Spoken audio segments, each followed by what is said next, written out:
Halo teman-teman semua, perkenalkan nama lengkap saya Eugenia Porfiri Alicia Habur, NIM 22 100 185. Mata kuliah Mikroekonomi Intermediate Lanjutan. Di sini saya akan membahas pada aplikasi 4.1.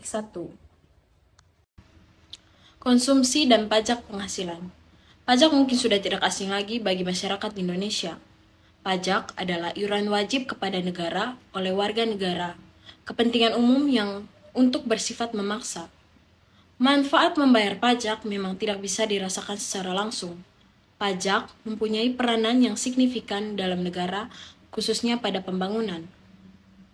Pada hakikatnya, pajak merupakan bagian dari hak dan kewajiban hidup sebagai warga negara di Indonesia. Ada berbagai jenis pajak seperti misalnya pajak penghasilan atau PPH, pajak pertambahan nilai atau PPN, pajak penjualan atas barang mewah atau PPNBM, bea materi atau BM, pajak bumi dan bangunan atau PBB. Jadi sekarang saya akan membahas tentang PPH atau sering disebut sebagai pajak penghasilan. PPH adalah pajak yang dikenakan kepada orang pribadi atau individu atau badan atas penghasilan yang diterima atau diperoleh dalam suatu tahun pajak. Penghasilan yang dimaksudkan dapat berupa keuntungan usaha, gaji, honorarium, hadiah, dan lainnya. Yang berikutnya, hipotesis pendapatan permanen atau hipotesis penghasilan permanen.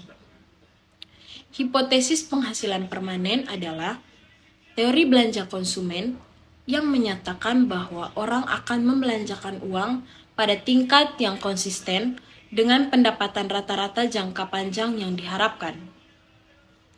Tingkat pendapatan jangka panjang yang diharapkan kemudian dianggap sebagai tingkat pendapatan permanen yang dapat dibelanjakan dengan aman. Seorang pekerja akan menabung hanya jika pendapatannya saat ini lebih tinggi dari tingkat pendapatan tetap yang diantisipasi untuk mencegah penurunan pendapatan di masa depan. Hipotesis penghasilan permanen dirumuskan oleh ekonom pemenang hadiah Nobel Milton Friedman pada tahun 1957. Hipotesis tersebut menyiratkan bahwa perubahan perilaku konsumsi tidak dapat diprediksi karena didasarkan pada ekspektasi individu. Hal ini mempunyai implikasi luas terhadap kebijakan ekonomi.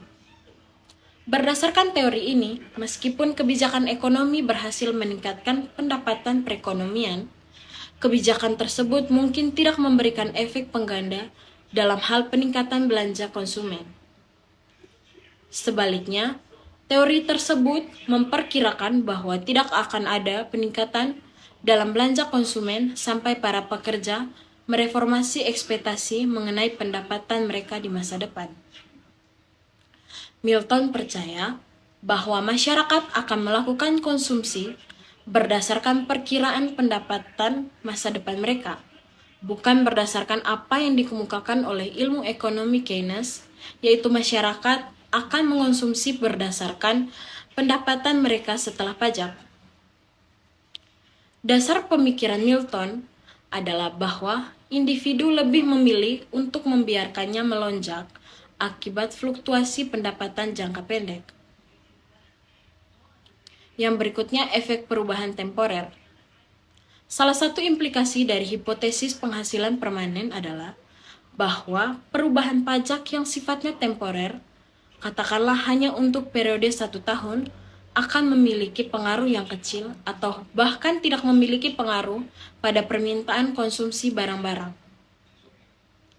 Contohnya, sebuah tambahan pajak pendapatan temporer yang diberlakukan dalam pemerintahan Nixon dari tahun 1968 sampai 1969. Tetapi sebagian besar peneliti menemukan bahwa pajak tersebut dalam praktiknya tidak memiliki dampak dalam pola belanja konsumen.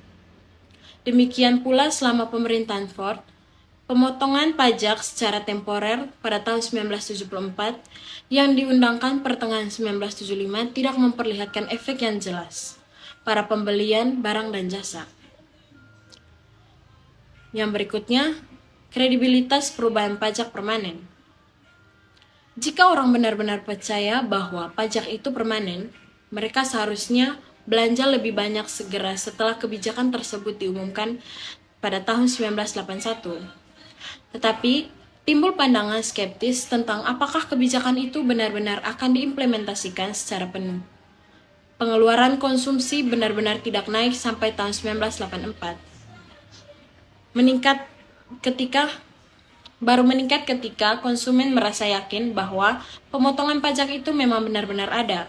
Kondisi ini membawa keberuntungan, di mana pada tahun itu Ronald Reagan memenangkan pemilihan presiden. Tidak ada masalah kredibilitas yang menyertai kenaikan tingkat pajak saat George Bush memutuskan untuk mengingkari janji "Read My Lips" yang pernah diucapkannya dengan menaikkan pajak pada tahun 1990. Turunnya pengeluaran konsumsi yang hampir seketika mendorong memicu resesi pada tahun 1991. Mungkin inilah ironisnya atau ketidakberuntungan, resesi ini melebihi hal-hal lain yang menyebabkan Bush gagal terpilih kembali. Stabilitas umum dari tingkat pajak sepanjang sisa tahun 1990 mendorong stabilitas konsumsi dan membantu untuk mendorong ekspansi ekonomi pada jangka panjang. Sekian presentasi dari saya, terima kasih.